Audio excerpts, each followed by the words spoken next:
Hi guys, it's me stupid. இன்றைக்கி இந்த வீடியோவில் சின்னஸ் மூவியோட analysis, what I like, what I hate பற்றி தான் இந்த வீடியோவில் பார்க்க போகிறோம். ஃபர்ஸ்ட் இந்த சின்னஸ் மூவியோட ஸ்டோரி என்ன அப்படின்றத நான் எக்ஸ்பிளைன் பண்ணுறேன்.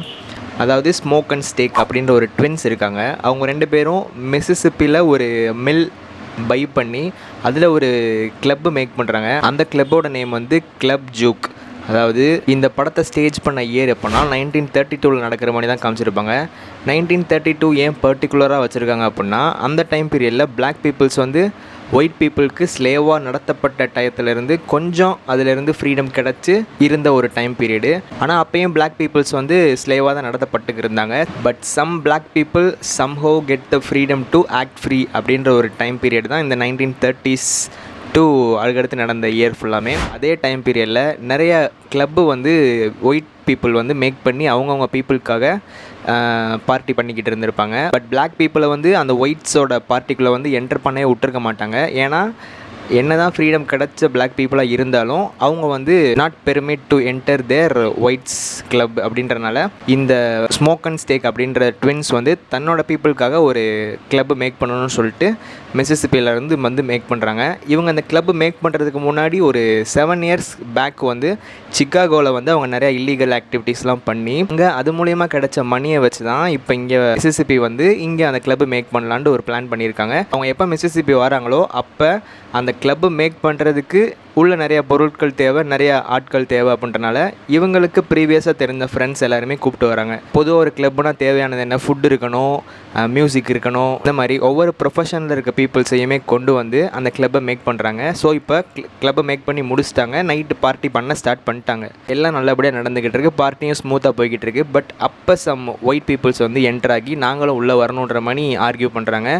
ஆக்சுவலாக ஒரு கட்டத்தில் தான் தெரிய வருது அவங்க எல்லாருமே வேம்பயர்ஸ் அப்படின்ட்டு. கடைசியாக அந்த வேம்பயர்ஸ்னால அந்த கிளப்புக்கு என்னாச்சு, அங்கே இருந்த பீப்புளுக்கெல்லாம் என்னாச்சு அப்படின்றது தான் பேலன்ஸ் ஸ்டோரியாக இருக்கும். ஓகே, இப்போ இந்த படத்தில் நான் என்னென்ன விஷயங்கள்லாம் அனலைஸ் பண்ணியிருக்கேன் அப்படின்றத உங்கள்கிட்ட ஷேர் பண்ணுறேன். ஃபஸ்ட்டு ஒன் வந்து நான் முன்னாடியே சொன்ன மாதிரி இந்த படம் ஸ்டேஜ் பண்ணப்பட்டது வந்து 1932 இருக்கிற மாதிரி தான் வச்சுருப்பாங்க. எதனால் பர்டிகுலராக அந்த டைம் பீரியட் அப்படின்னா, அந்த ரேசிசம் அப்படின்ற ஒரு விஷயம் வந்து ஹை ப்ராக்டிஸாக நடந்துக்கிட்டு இருந்த ஒரு டைம் பீரியட் தான் இந்த 1930s. அதுக்கு முன்னாடிலேருந்தே நடந்துக்கிட்டு இருந்துச்சு. பட் அந்த டைம்லேயும் அது நடக்காமல் இல்லை அப்படின்றதுனால இந்த டைமை வந்து அவங்க சூஸ் பண்ணியிருந்திருக்காங்க.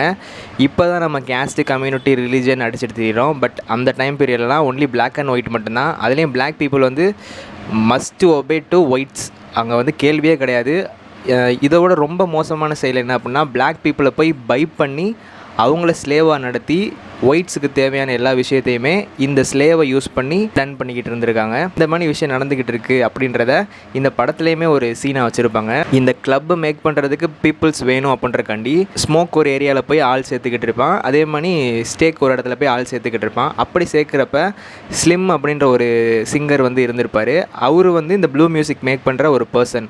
அவங்க எல்லாரையும் கூட்டிகிட்டு காரில் வந்துக்கிட்டு இருக்கப்ப அங்கே ஒரு பிளாக் கம்யூனிட்டி பீப்புள் வந்து ஸ்லேவாக ஒர்க் பண்ணிக்கிட்டு இருந்திருப்பாங்க அண்டர் த சூப்பர்விஷன் ஆஃப் ஒயிட்ஸுக்கு கீழே. இப்போ இந்த ஸ்லிம் வந்து ஒரு விஷயம் சொல்லுவார், இந்த இடத்துல பிளாக் பீப்புள் வந்து இப்படி அடிமைப்படுத்தப்பட்டிருக்காங்க. ஆக்சுவலாக நானே அந்த இடத்துல தான் இருந்தேன், எப்படியோ வந்து நான் அதெல்லாம் தப்பிச்சு வந்துட்டேன் அப்படின்ற மாதிரி சொல்லியிருப்பார்.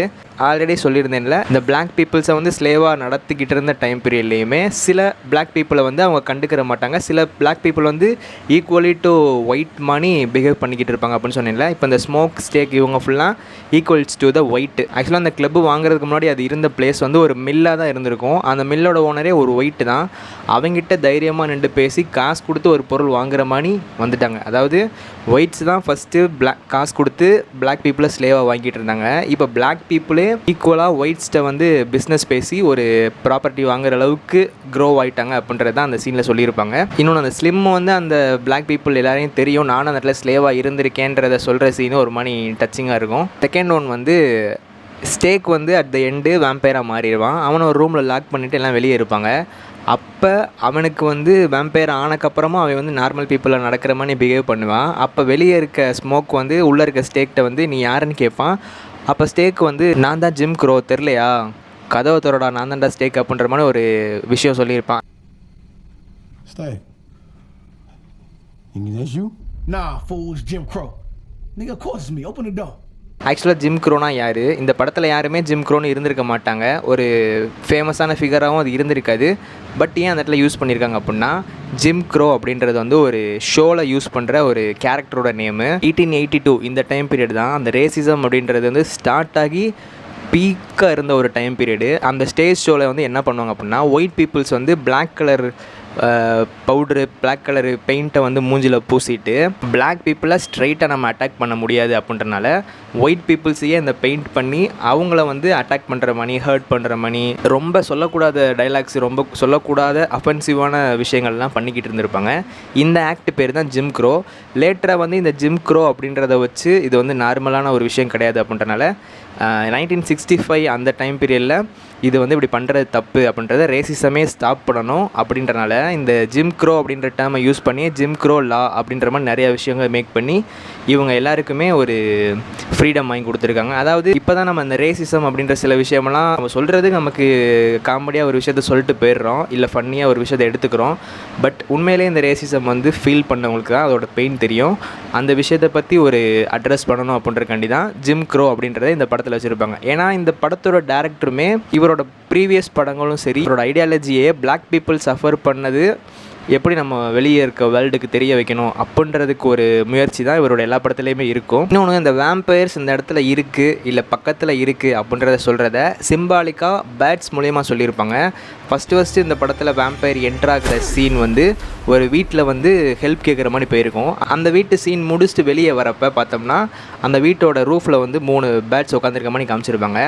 அதே மாதிரி இவங்க கிளப்பு மேக் பண்ணி அந்த பார்ட்டி போய்கிட்டு இருக்கப்ப அதே வேம்பயர்ஸ் வந்து உள்ளே வரப்போகுது அப்படின்றத வந்து சிம்பாலிக்காக சொல்லணுன்றக்காண்டி அந்த கிளப்போட ரூஃபில் வந்து அந்த பேர்ட்ஸ் இருக்க மாதிரி காமிச்சிருந்துருப்பாங்க. அந்த கிளப்பில் வந்து வேம்பயர்ஸ் வந்து ஹெல்ப் கேட்டு நாங்களும் உள்ளே வரோம் அப்படின்னு கேட்குறப்ப அவங்க ஒரு மியூசிக் ப்ளே பண்ணியிருப்பாங்க. ஆக்சுவலாக அந்த மியூசிக் வந்து எல்லாருமே அமைதியாக இருப்பாங்க, பட் ஸ்டேக் மட்டும் ஒரு மாதிரி சிரிப்பான். அந்த விஷயம் வந்து எதை வந்து ஃபோர் ஷேடோ பண்ணியிருக்கோம் அப்படின்னா, நெக்ஸ்ட்டு வந்து வேம்பயராக மாறப்போகிறது ஸ்டேக் தான் அப்படின்ற ஒரு விஷயத்த சொல்கிறதுக்கு அந்த சீன் வச்சுருந்துருப்பாங்க.